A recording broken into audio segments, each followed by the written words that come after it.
দিনৰ ভিতৰত কেতিয়াবা তুমি কেছৰ কাৰণে তুমি কোৰ্টলৈ আহিবলগীয়া হৈছিল নেকি? কোৰ্টলৈ নাই, মোৰ ভিচি হয়, ভিডিঅ' কল হয়। তাৰিখ 15 দিনত পৰে, কেতিয়াবা 14 দিনত পৰে, তেনেকৈ তাৰিখ তেনেকৈ মাৰিছিলোঁ মই। তেনেকুৱা তুমি ভিডিঅ' কল কেইটা কৰিবলগীয়া হ'ল? 5টা হ'ল নেকি, টোটেল 5টা। 5টা কৰিছা? 5টা 4টা তেনেকুৱা, 5টাই হ'ল নেকি।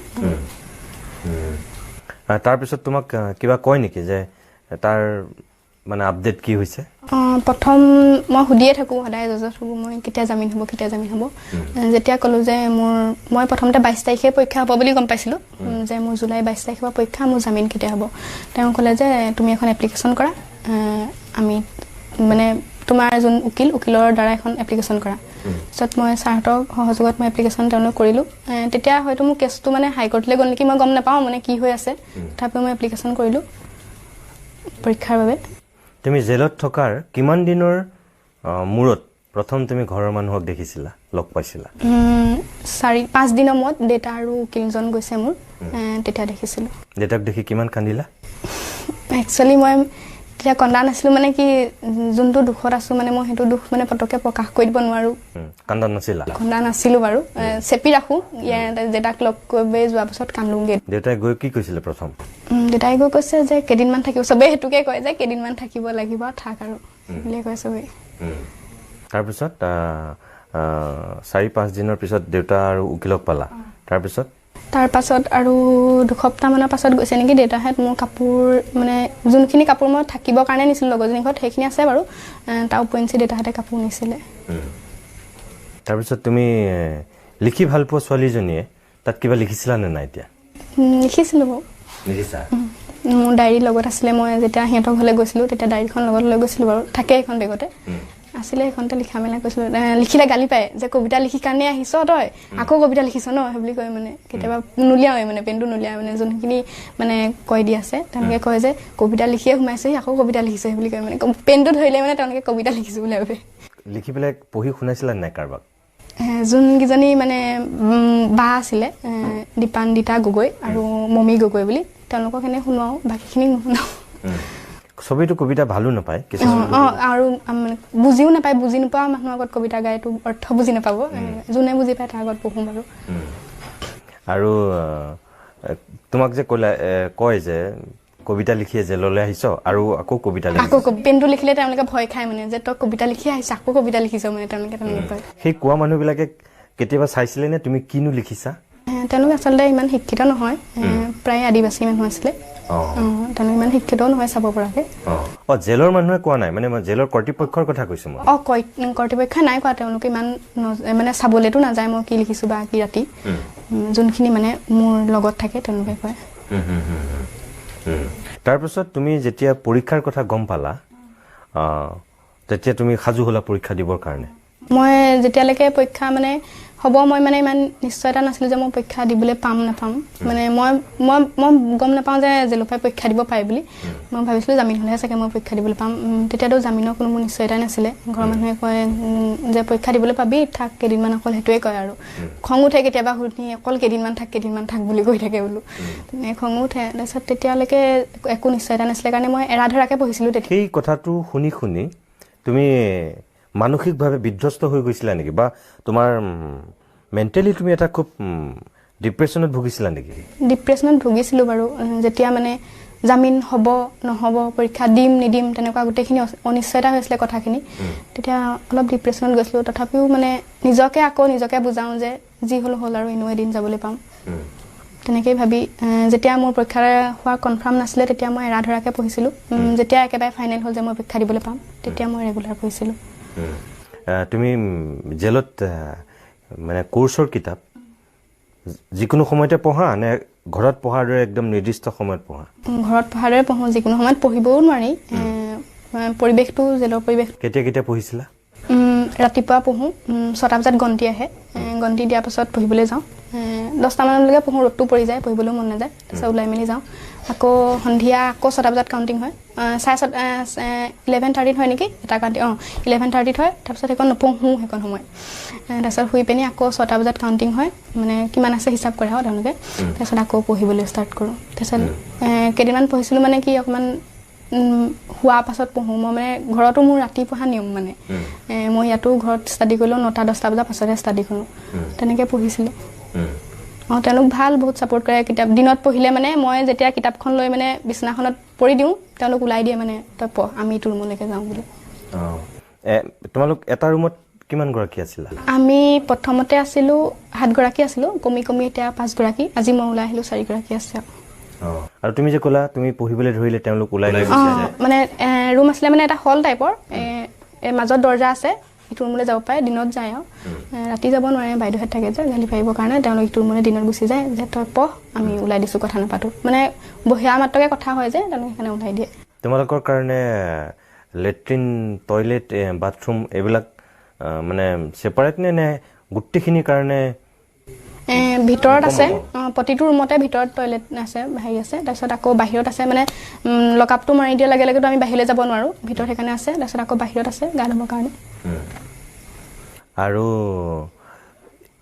ঘৰত ধৰা কিবা এটা খাবলৈ মন গ'লে মাক কোৱা মায়ে ৰান্ধি দিয়ে হয়তো বা নিজেও গৈ তুমি পাকঘৰত সোমাই কিবা এটা নিজে ৰান্ধি খাবলৈ পাৰা তোমাৰ এই 2 মাহ যিটো অভিজ্ঞতা তেনেকুৱা কেতিয়াবা মন গৈছিলেনে মন গৈছিলে তাৰপিছত কওঁ আৰু যে ইয়াৰ পৰা একদম ডাঙৰ লিষ্ট এখন লৈ যাম বনাই বোলো ঘৰত প্ৰথমতে খাই ল'ম তাৰপিছতহে কথা পাতিম বোলো তেনেকৈ কৈছিলোঁ নিজকে তেনেকৈয়ে বুজাওঁ আৰু নাই কেতিয়াবা তাৰ ৰান্ধনীক তেনেকৈ ক'ব পাৰি নে নোৱাৰি যে মোৰ আজি আমি আমুক খাব পাৰোঁ নেকি যে তোমালোক 5 গৰাকী ধৰা লগ হৈ ক'ব পাৰি নেকি তেনেকুৱা যে আজি আমাক আমুকটো ৰান্ধি দিব নেকি এনেকুৱা ক'ব পৰা সুযোগ সুবিধা আছেনে নাই মই নাজানো সেইকাৰণে সুধিছোঁ ক'ব পাৰি চাগে আমি তেনেকুৱা কৰা সোধা নাছিলোঁ বাৰু পাৰি যদিও গম নাপাওঁ সেইখিনি তাৰপিছত তুমি যেতিয়া ৰাতি পঢ়া বা দিনত কোনোবা এটা সময়ত পঢ়িলেও তেওঁলোক যে ওলাই যায় বুলি কৈছিলা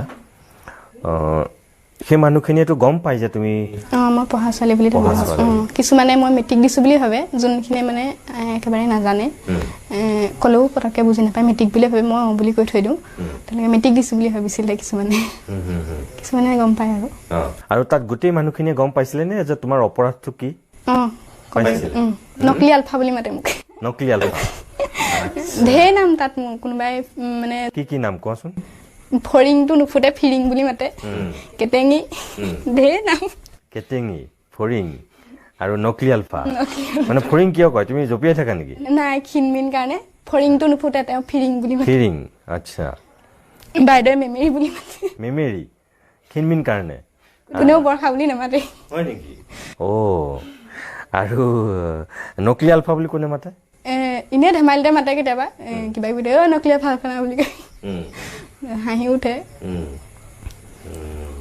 যে তোমাৰ নিজৰ এই যে 65 দিনীয়া যিটো অভিজ্ঞতা হ'ল প্ৰথমতেতো তুমি বিৰক্ত বা তোমাৰ বহুতখিনি আমনিদায়ক হৈছে শেষৰ ফাললৈ তুমি সেই মানুহখিনিৰ লগত এডজাষ্ট হৈ গৈছিলা নেকি একদম পুৰা ঘৰৰ মানুহৰ গতে লাগিছিলে তেওঁলোক আপোন লাগিছিলে আজি আহোঁতে অকণমান আৱেগিক হৈ আহিছোঁ তেওঁলোকেও বহুত আৱেগিক হৈছে আৰু মই ধেমালি কৰি থাকোঁ যে আৰু সৰু চবৰ লগতে মিলা প্ৰীতিকৈ চিকুটি বাকুটি থাকোঁ মানে নানীহঁতক তেনেকৈ আজি কৈছে যে তই গ'লিগৈ আজি ভাল নালাগিব বুলি তেনেকৈ কৈছে প্ৰিয় দৰ্শক এই যে তাই কৈছে কথাটো এইটোৱে আচল কথা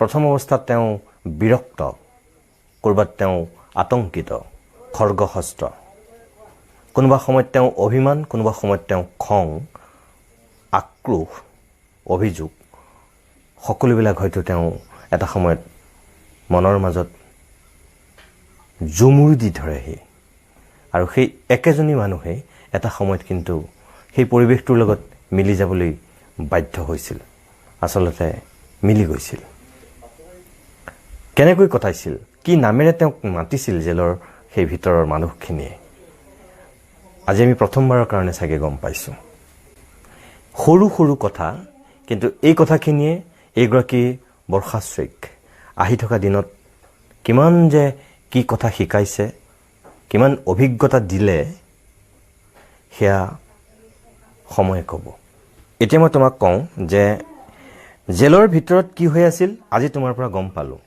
কিন্তু তোমাক লৈ জেলৰ বাহিৰত কি হৈ আছিল তুমি গম পাইছিলানে সিমান গম পোৱা নাছিলোঁ দেউতাহঁত গ'লে কয় যে বাহিৰত লাগি আছে মানুহ কোন লাগি আছে মই সেইটো গম নাপাওঁ লাগি আছে মানুহ তুমি সোনকালে যাব পাবা তেনেকেই কয় কিন্তু এই তোমাৰ পৰীক্ষাৰ ঠিক আগে আগে অসমত তোমাক লৈ এটা সুকীয়া পৰিৱেশৰ সৃষ্টি হ'ল তুমি গম পোৱা নে নোপোৱা ইমান এটা গম নাপাওঁ ইমান ঘুনুকঘানাককৈ গম পাওঁ আৰু অসমৰ বাতৰি কাকত অসমৰ টেলিভিছন অসমৰ ছ'চিয়েল মিডিয়াত তোমাক লৈ এটা মোটামুটি বহুত ব্যাপক জাগৰণ হ'ল তোমাৰ ক্ষেত্ৰত অন্যায় কৰা হৈছে বুলি সকলোৱে চৰকাৰক এক প্ৰকাৰ সমালোচনা কৰিলে ডিজিপি মুখ্যমন্ত্ৰী এই সকলোৱে তোমাৰ বিষয়টোত মুখ খুলিবলৈ বাধ্য হ'ল বিভিন্ন ধৰণৰ এটা চৰকাৰৰ ওপৰত হেঁচাও পৰিলে যাৰ কাৰণে হয়তো তোমাৰ এই পষ্টটো এতিয়া প্ৰশস্ত হ'ল ওলাই অহাৰ পষ্টটো কিন্তু নহ'লে হয়তো তুমি আৰু চাগে কিছুদিন থাকিবলগীয়া হ'লহেঁতেন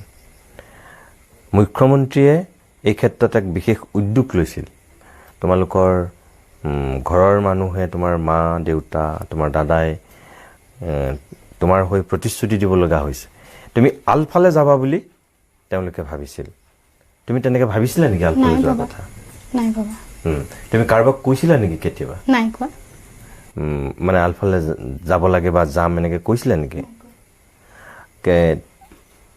তেওঁলোকৰ দৃষ্টিত তুমি আলফালে যাব বিচৰা ছোৱালী আছিলা আনকি ডিজিপি ভাস্কৰজ্যোতি মহন্তই কৈছিল যে আলফালে যোৱাতকৈ আইজনী তই গৈ জেলতেই থাকগে এনেকৈও কৈছিল আনকি আৰু ভাস্কৰজ্যোতি মহন্তক বহুতে সমালোচনা কৰিছিল তাৰ কাৰণে তুমি পঢ়া শুনা কৰা ছোৱালী হিচাপে তুমি গম পাবা চাগে নগাঁৱৰ আশ্ৰবিকা বৰা তুমি জানা তেওঁ খুব ভাল লিখে অকণমান সময়ৰ কাৰণে পুনৰ মই বাণিজ্যিক বিৰতি লৈ লৈছোঁ তাৰপিছতে উভতি আহিম